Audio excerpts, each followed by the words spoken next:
প্রিয় ভিউয়ার্স, খান মিডিয়ার পক্ষ থেকে আপনাদেরকে জানাই সালাম, আদাব ও শুভেচ্ছা। আজকে আপনাদেরকে দেখাবো চাতকের রেল স্টেশন।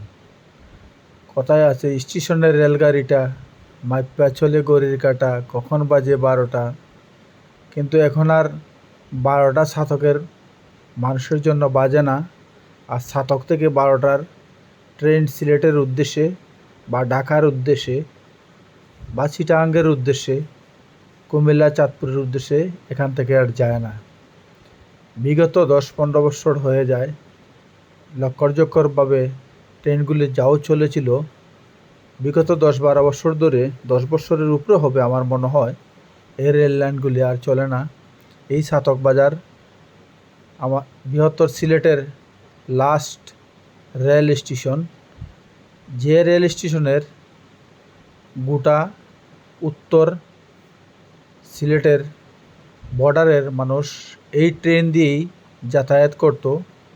আমরা ছোটোকালে দেখেছি এই রেল স্টেশন দিয়ে অনেক সাতকরা, কমলা, তেজপাতা এই স্টেশনের প্ল্যাটফর্মগুলো ভরা থাকতো, আমরা নিজে দেখেছি।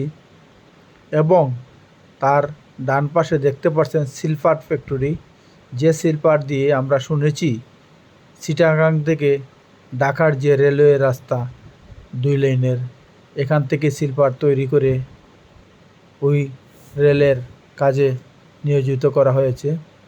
তবে এই রেলের আমার আরেকটি ভিডিও দিয়েছিলাম, সরাসরি বুলাগঞ্জ থেকে যে পাথর আসতো রেলের জন্য, সেই পাথর এখান থেকে বাংলাদেশের বিভিন্ন জায়গায় এই মালগাড়ি দিয়ে বহন করে চলে যেত। এই সেই রেল স্টেশন। এখন আর রেল স্টেশনের শুধু তালাবদ্ধ, কেউ নেই। কিন্তু রেল স্টেশনের আপনার সাইনবোর্ড, কয়টায় ট্রেন ছাড়বে, কখন ছাড়বে, কোথার ভাড়া কত, এখানে ঠিকই লেখা আছে, কিন্তু ট্রেন আর এখানে আর আসে না। দুঃখের বিষয়, কারণ এই ট্রেন খুবই বাংলাদেশের এক প্রান্ত থেকে আরেক প্রান্ত চলে যেত। কিন্তু এখন স্টেশন ঠিকই আছে, স্টেশনের মাস্টার নাই। আর ওই যে কখন বাজে 12টা বললাম, 12টায় ট্রেনের সময়সূচি এখানে দেওয়া আছে বলেই, কিন্তু ট্রেনের তালিকাও লেখা আছে কখন কোথায় কয় টাকা ভাড়া, কিন্তু ট্রেন আর আসে না। তাই প্ল্যাটফর্ম এভাবেই খালি, মানুষ বসার জায়গায় দেখুন কিছুই নেই।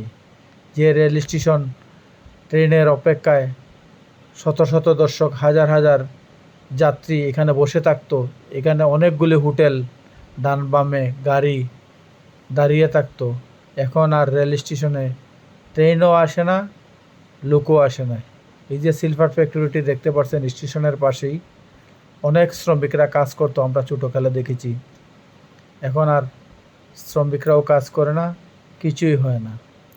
এই সেই রেল স্টেশন, দেখতে খুব কষ্ট লাগে। কারণ আমরা যখন ছোটোকালে এই রেল স্টেশনে যেতাম বা সিলেটে যেতাম বাবার হাত ধরে, নানা দাদির হাত ধরে, তখন ট্রেনের অপেক্ষা করতাম। ছাতক থেকে একটা ট্রেন ছাড়তো ভোর 5টায়, একটা 12টায়, একটা সন্ধ্যা 6টায়। আমরা নিজে দেখেছি, গিয়েছি, তখন খুব ভালোই লাগতো। কিন্তু এখন আর ট্রেনও আসে না। এই পরিত্যক্ত অবস্থায়, যেমন একটা দর্শনীয় স্থানের মতন, কেউ ঘুরতেও আসে না, এমন অবস্থা। যাই হোক, আশা করি অচিরেই এই ট্রেন লাইনগুলো আবারও চালু হবে, আমরা চাতকবাসীরা আবারও ট্রেন দেখতে পারবো, এটাই আশা। আমার চ্যানেলটি একদম নতুন, সবার কাছে একটাই অনুরোধ, বেশি বেশি শেয়ার করবেন, যাতে সুন্দর সুন্দর ভিডিও আপনাদেরকে উপহার দিতে পারি, প্রাকৃতিক বা আরও দেখার আকর্ষণীয় জিনিস দেখাতে পারি। চ্যানেলটি নতুন, বেশি বেশি শেয়ার করবেন, কমেন্ট করবেন, লাইক করবেন, আপনারা পরামর্শ দিবেন। আশা করি আমার চ্যানেলটি বেশি বেশি শেয়ার করবেন। আরও ভিডিও পাওয়ার জন্য বিদায় নিলাম আপনাদের কাছ থেকে।